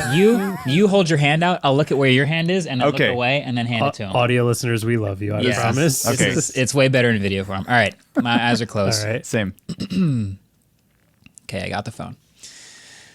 Okay, so is there a skin on this? Uh-oh. Oh no, it's not. There's a logo there. Ooh, antenna band. Skins do have logos. Okay. Yeah, I know which one it is. Okay. You feel that confident that fast? Yep. Uh-oh. Okay. I'll close my eyes. I'm ready. Okay. Ready? Hand is out. Yeah. Okay. Got it. Pass and it's successfully. hidden. Yeah. Oh, yeah. Wait. Is this a trick? I don't know. I hope not. Maybe. Okay, hang on. Let me just feel really quick. Okay, I've got my guess. Already? Yes, I got my guess as well. Okay, same. Both quick guesses. You guys sure? There's a couple of quick identifiers for this one that I think are pretty good giveaways. Okay. So, yeah. Ready? I'm going to go 3, 2, 1. 6 iPhone Plus. 6S Plus. Oh, you did 6S. Oh, I did 6. Oh, Yeah. okay. That's a good one. How did you tell it's an S? I don't. That was just my guess based on how long we kept the phones. Also, the 6 Plus was silver, and I felt pink. Get out of here. You did not feel pink. Yeah, I felt, no. Oh, okay. I didn't. I just, oh, but look, it is a yes. There's a little badge. Yeah. I got it right. You I didn't felt even it. know I got it right. I had to look at it. I was like going for like camera bump and then immediately, okay, I've got that. Then the home button and then the headphone jack. I started with the logo, which is glossy, and I thought there was a skin on the phone because it was, and that's how I realized it was metallic on the outside. So it wasn't a 7, it was definitely a 6 or 6S. Yeah. And then antenna bands, I felt the size of the Plus, and it was easy. Yeah. Dead giveaway. All right, next, last but not least, is a segment from a 2-hour podcast that we recently did with Hasan Minhaj, artist, creator, writer, comedian. He does a lot of stuff, obviously, but this is one of the most interesting conversations I've ever had, period, in my life. There's so much to pick from here. It's one of my favorite episodes ever, and it's a big reason we're going to keep doing podcasts like this. So, me and Hasan. Can I ask you guys a question that I wrote down? Oh, you have... Is this the post-its are here? Well, yeah. Know. I'll let you, go ahead. Go for it. Please do. I'm ready. Wait, Marques, are you? Flip the script on me. Yeah. Okay. Go for it. Okay. So the reason why people might be like, Hasan Minhaj, Marques, this is the crossover I never knew. I can see the comments. I can see it. Yeah. Yeah. So the reason why I actually took the time, I mean this sincerely, I'm genuinely a fan of what you guys do here.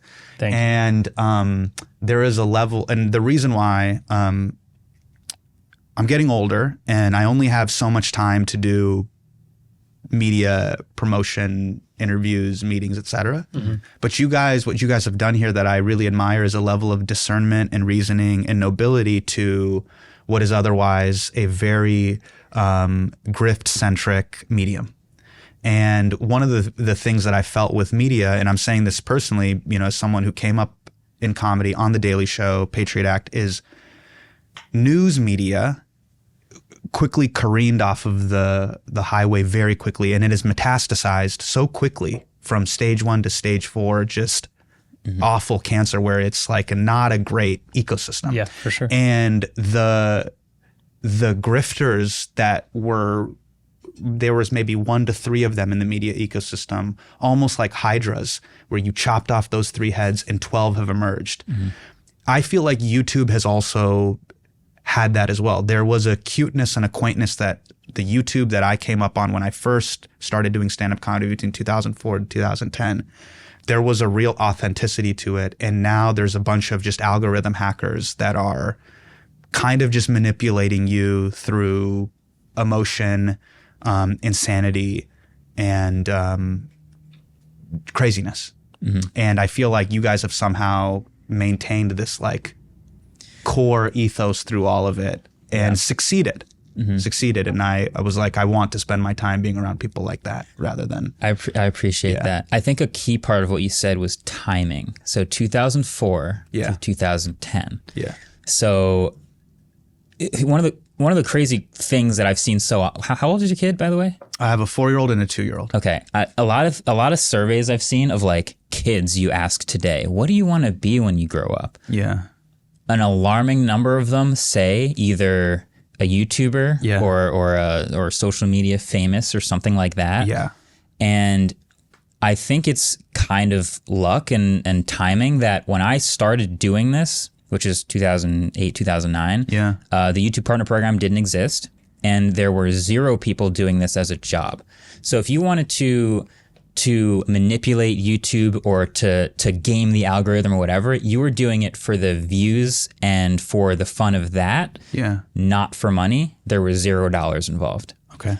And then so that was fun. And that was a whole section of like how YouTube was built by creators who were like, I have something to share. Let me see how many people I can share this with. And that was like the beginnings of it. Yeah. And that at some point we had obviously the YouTube Partner Program, monetization happens, we get ads. Now there's this added element of, I would like to see how much money I can make from this. And that's like a real new thing that emerged from that. Yeah. And so now you do see this twist of like, yeah, I'm going to game the algorithm so that I can maximize revenue. And that's a different version of gaming YouTube than I want to just see how many views. I want to see if I can get on trending. I want to see if my idea is worthy of eyeballs.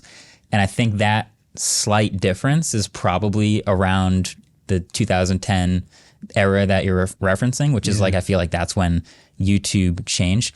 And I'm lucky to have started in the pre-monetization era where my intentions are pure. Where I want to make the best videos I possibly can and make the channels that I want to subscribe to.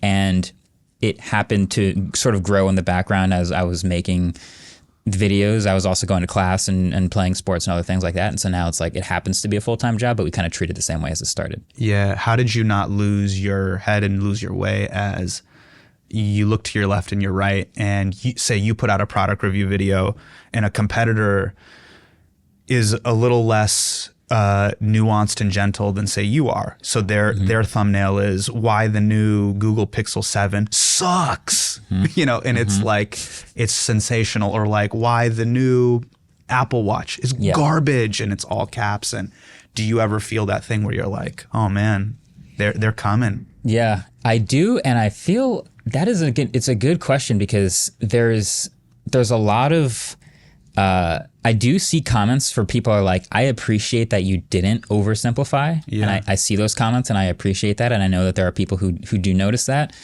But also it's like tech is so good these days. It's really genuinely hard to find an actually bad product. And so I think what's happening is there are, like you said, there's going to be a guy who's just like, this product sucks. And that, by the way, I do disagree with your take there. Overall, okay, we'll get to that. Yeah, we're gonna get to that. We'll get to that. Yeah. I guess my point is like, I think these are people trying to differentiate their videos rather than their takes on the product. So there's going to be 100 videos on the Pixel. So if 80 of the first videos of the people who got it all have come to the same conclusion, which is like, I've used this phone, it's a B+. It's pretty good. And you arrive and you're like, I need to make a video that somehow gets views and stands out. If you just show up with the same, it's good. People aren't going to watch it and click it. So you need to find something that you can latch onto and pull that down and be like, I need to focus on this. This phone sucks and here's why. And people will click that video.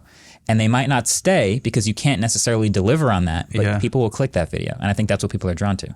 I think also real quick, not necessarily that there's plenty of bad tech products. Okay, it's fine. There are so many. Thank you. I didn't want to I was like, yeah. There are so many tech products. Yeah. And since we're large enough that we generally can get our hands on them, like we're going to cover the things that we know look more interesting to us and like generally are going to be a more positive video because like we want to have fun making that video. We want to enjoy this piece of tech. We don't find the bad product as often because it's more like, hey, here's this. We'd like to do a sponsored review with you. And we're like, that looks really boring. Yeah. You don't want to do that. We're not going to go out and do some video on it or in general, make super negative videos on that. I wanted to actually apply to be a correspondent for MKBHD. I had a sub show that I wanted to pitch you guys. Sure. And I thought it'd be really great. And I think the audience would really appreciate it. It's called This Shit Doesn't Work with Hasan Minhaj. And so it's just like it's like a YouTube short show. So you throw it to me, go, Marques is like, I want to throw it over to our, senior tech correspondent, Hasan Minhaj. He's in the field. Take it away. And I go, hey guys, it's Hasan Minhaj. I'm here for This Shit Doesn't Work with Hasan Minhaj. Today I'm reviewing the Canon Inkjet 5870. As you say, it's just, you look at the box, 3 steps and it's ready to go. Say, pull it out, you connect to Wi-Fi, and you just hit print. You just hit print. Like the box, you just hit print. Then I just take a sledgehammer, and then this shit doesn't work with Hasan Minhaj. Endless supply of printers that would work for As that. someone who did end user work with printer stuff, I love this. And every week we'd have, hey guys, Hasan Minhaj here with the Microsoft Surface. The Microsoft Surface says it's easy. You can pull out the tablet, and you can game on the go. Here we go. Let me just set it up, and you just connect to Wi-Fi, and you just pull out the tab. You can, and then you write on it just as simple as it's just as simple as It's really just simple. And this is the beauty of yeah. tech. And then It's I just take a baseball bat and just. It's so funny. Okay, there are so many in tech. It's like there are so many stories in tech where it's like there will be pieces of tech that are awful. And then the rest of the tech around it is like pretty good. Yeah. And I'm like trying to tell the story of the device and I'm like giving it. And the other thing is like, I know a lot of people who work for tech companies and they're trying really hard. They are. They sincerely. They want the things to work. But oftentimes, like an example this is perfect for this, which this segment would be perfect. The Meta Quest Pro. Okay. This shit doesn't work. It's bad. Okay? The whole tablet is bad. But instead of approaching it as I appreciate the honesty. Thank you. Okay, it is. Thank you. It's $1,500. It's bad. It doesn't work most of the time. Okay. But I thought a more interesting story would be the company has changed their name to Meta. Like there's more things to evaluate here than just the one bad product. Sure. So like I have info about the product in the episode, in the video, which is like, okay, it doesn't really work well, but the idea is in the future this gets better and this point we could evolve into in the future could be cool. Yeah. And so I'm trying to like tell that story and evaluate how we got here and the trajectory towards the future. But along the way, we definitely need the short of Hasan slaps, like destroying the headset. Like this version you should not buy. Yes. It's bad. Yeah. It doesn't work. My issue is, and again, I like comedy is an art form. We are the lowest form of entertainers. So there's probably like singers, actors, musicians. Comedians were down here. We're right above magicians, and pretty far ahead of clowns. But we're slightly above magicians and clowns. Sure, yeah. So we are an art form of the people. And my problem is with technology, it's always sold as it's easy as 1, 2, 3. Okay, so we wanted to do a segment that was called the commercial versus reality. Yes. Because so often can I be the correspondent to do this? Because I'm a man of the people. I'm holding you up on this. This is perfect. Yes. Because there's so many commercials that are just like, look, here's an example of like here's The Rock asking Siri for these 7 things in a row and it just does them all. And you're like, damn, maybe Siri's pretty good. Yeah. And we just turn around and we take that exact thing he asked it to do and we try that exact task. Thank you. And it will not work the way it did in the commercial. Thank you. It just won't. I've been vindicated. This is all I've been asking. Yeah. People are always like, Hasan, it doesn't work because you're bad. You're bad with technology. No, it's just the tech is hard. Tech is hard. When it works, it's beautiful. Sometimes it does. Sometimes it does work. Sure. And I love when tech works. And I think about tweeting this all the time. Tech is so great when it works, but the when it works part holds so much water there. Bingo. Because it just doesn't work. Bingo. All the time. And with that, ladies and gentlemen, that has been it for this episode of Waveform. A little bit of a throwback, but I think a really fun one, and I'm glad we did this. We should be back next week to your regularly scheduled programming, ideally, if all goes well. And also, let me know what other guests you think would make good Waveform guests, specifically. People you want to hear from, conversations with, things like that. Maybe people you just want to know if they type fast or not. Also, I am wearing the super limited edition NKBHD holiday sweater. Get it while you can, because supplies will not last very long. I can tell you that. I've seen the numbers. You guys are picking them up quick. Shop.mkbhd.com. But either way, that's been it for this week. Thanks for watching and listening and subscribing, and we'll catch you soon. Peace. Waveform is produced by Adam Molina and Ellis Rovin. We are a member of the Vox Media Podcast Network, and our intro-outro music is by Vaincell.